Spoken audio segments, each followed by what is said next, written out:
Assalamualaikum warahmatullahi wabarakatuh. Perkenalkan, nama saya Siti Sofiani. Saya mahasiswa Profesi Nurse Angkatan 25, Sekolah Tinggi Ilmu Kesehatan Surya Global Yogyakarta.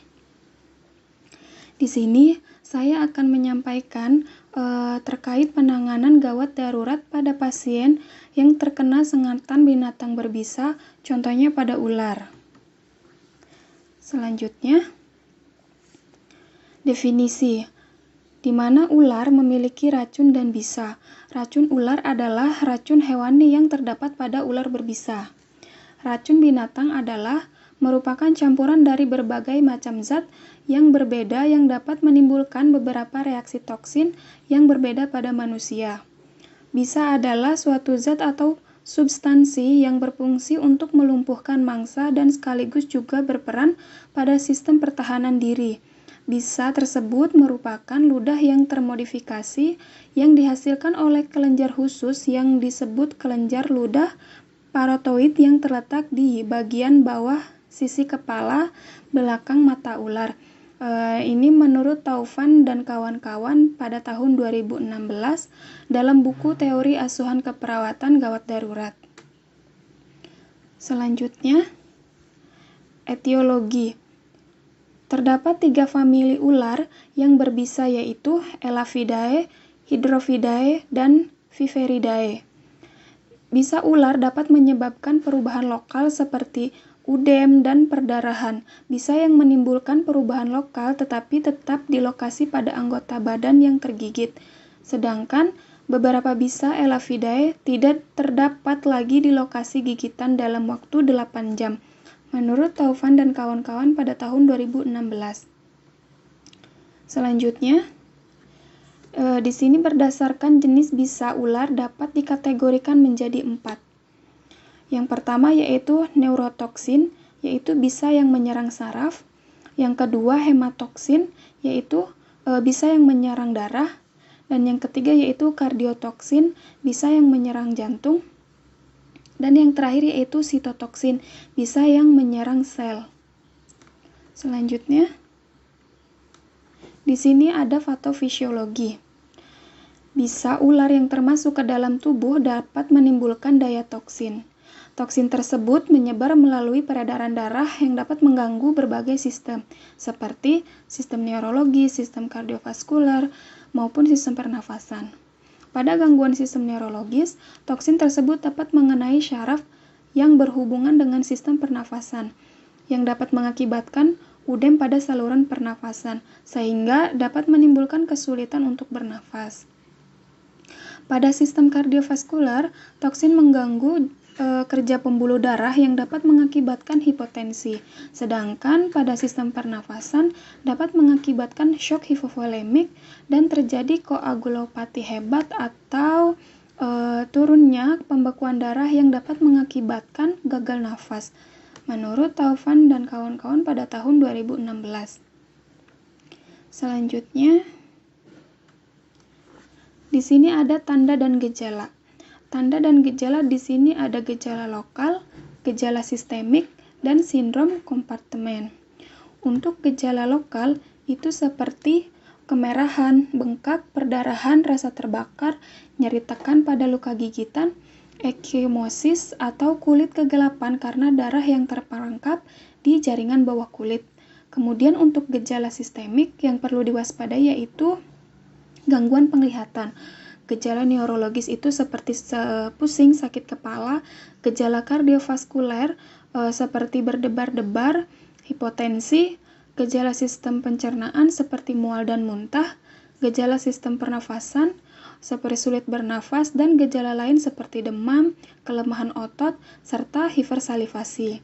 Gejala gigitan ular dapat muncul itu setelah 2-6 jam terkena gigitan, menurut Gilang dan Oktaviani pada tahun 2017. Kemudian yang ketiga yaitu ada sindrom kompartemen, yaitu merupakan salah satu gejala khusus gigitan ular berbisa, yaitu terjadi udem atau pembengkakan pada tungkai ditandai dengan 5P. P yang pertama itu adalah pain, yaitu nyeri.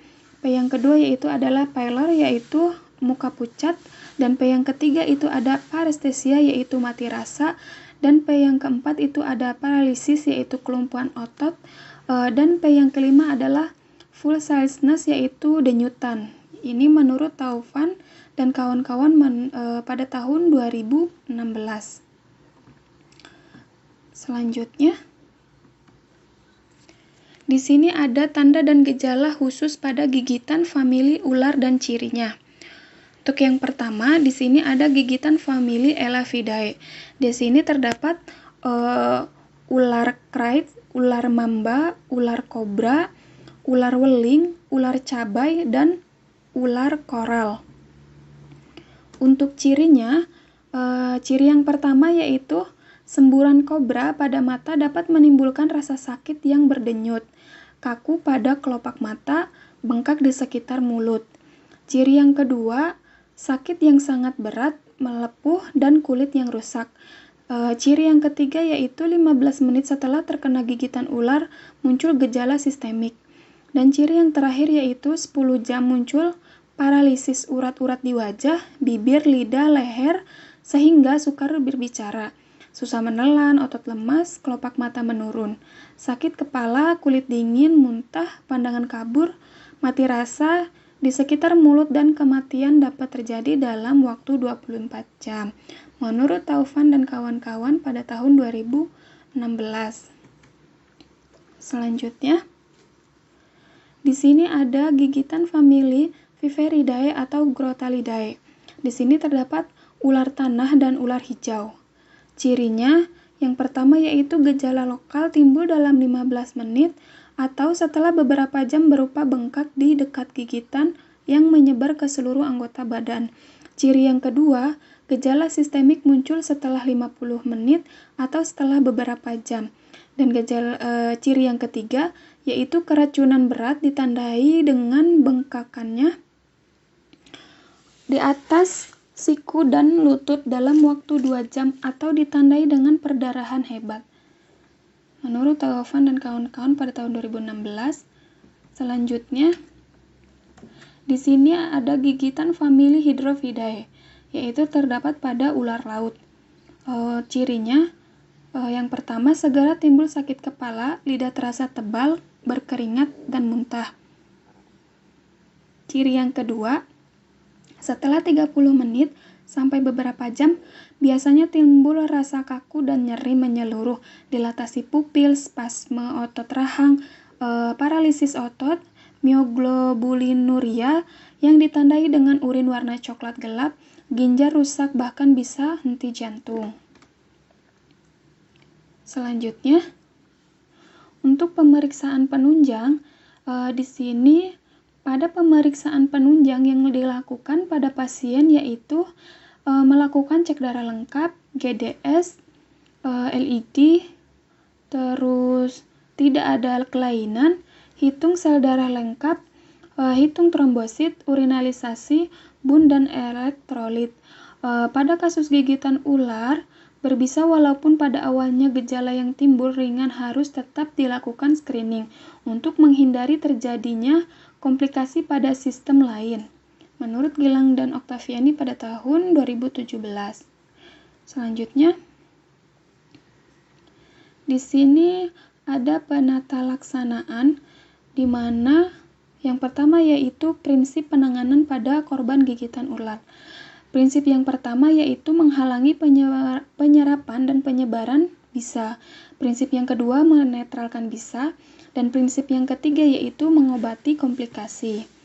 Kemudian ada pertolongan pertama. Pertolongan pertama, pastikan daerah sekitar aman dan ular telah pergi. Segera cari pertolongan medis, jangan tinggalkan korban. Selanjutnya, lakukan prinsip RAIC yaitu R yang pertama yaitu reassure, yaitu yakinkan kondisi korban, tenangkan dan istirahatkan korban. Kepanikan akan menaikkan tekanan darah dan nadi sehingga racun akan lebih cepat menyebar ke seluruh tubuh. Selanjutnya di sini ada immobilization, yaitu jangan menggerakkan korban atau perintahkan korban untuk tidak berjalan atau lari. Jika dalam 30 menit pertolongan medis tidak datang, lakukan teknik balut tekan atau pressure immobilization, yaitu pada daerah sekitar gigitan ular, yaitu tangan atau kaki. Untuk G-nya ini ada get, bawa korban ke rumah sakit segera seaman mungkin. Dan untuk T-nya itu ada tell the doctor, yaitu informasikan kepada dokter tanda dan gejala yang muncul pada korban. Selanjutnya, di sini selain itu transportasi secepat mungkin korban menuju ke fasilitas kesehatan terdekat untuk segera diberikan tindakan medis oleh tim kesehatan. Tidak disarankan untuk pertolongan pertama yang dilakukan oleh seseorang penolong dengan membuat insisi pada area gigitan ular, mengisap bisa dari gigitan ular, menggunakan herbal tertentu.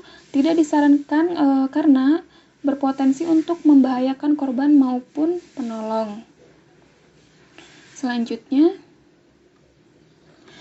di sini ada prosedur pressure immobilization, yaitu balut tekan. Apabila gigitan ular pada kaki, yaitu yang pertama yaitu gunakan elasticated bandage dari bawah ke atas, melewati luka gigitan segera mungkin. Jangan membuka celana korban karena gerakan yang ditimbulkan dapat mempercepat masuknya racun ke dalam aliran darah. Jaga kaki korban yang terkena gigitan dalam posisi diam. Kemudian yang kedua itu ada elasticated bandage, yaitu harus dipasang dengan benar dan kokoh. Korban harus menghindari terjadinya pergerakan terutama pada bagian yang terkena gigitan. Dan yang ketiga yaitu pasang elasticated bandage, yaitu sepanjang mungkin, idealnya sampai ke pangkal paha. Dan yang keempat yaitu gunakan penyangga pada kaki untuk imobilisasi pergerakan sendi.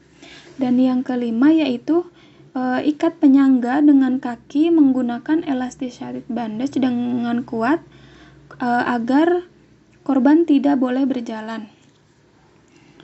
Di sini apabila terkena gigitan pada tangan, yaitu gunakan elasticated bandage hingga ketiak, pasang penyangga hingga siku, gunakan kain untuk menggendong tangan. Selanjutnya, di sini ada penata laksanaan medis, yaitu apabila ular yang menggigit tidak berbisa, maka dokter akan memberikan terapi antibiotik dan pencegahan tetanus sesuai dengan indikasi. Sedangkan pada kasus yang lebih berat dapat diberikan antivenom untuk mengurangi gejala nyeri pada pasien, yang dapat diberikan anti nyeri seperti paracetamol. Di Indonesia itu sendiri antivenom yang tersedia adalah serum antibisa ular yang sering disebut sabu, polivalen yang mengandung bisa dari 3 jenis ular dengan sediaan ampul 5 ml. Selanjutnya, untuk cara pemberian sabu ada 2 cara. Yang pertama itu dengan injeksi. Injeksi di sini diberikan intravena, antivenom cairan diberikan dengan injeksi intravena dengan lambat, tidak lebih dari 2 ml per menit. Dan untuk cara yang kedua yaitu infus intravena, antivenom antivenom cairan dilarutkan dalam sekitar 5 ml cairan isotonik per kilogram berat badan, yaitu sekitar 250 ml salin isotonik atau 5% dextrosa dalam kasus pasien dewasa, dan diinfuskan dalam tingkat konstan selama sekitar 30-60 menit. Dan jangan lupa untuk selalu menyediakan adrenalin pada saat pemberian serum anti bisa ular. Selanjutnya, ini untuk daftar pustakanya. Selanjutnya, mungkin itu saja presentasi yang bisa saya sampaikan. Kurang lebihnya saya mohon maaf. Assalamualaikum warahmatullahi wabarakatuh.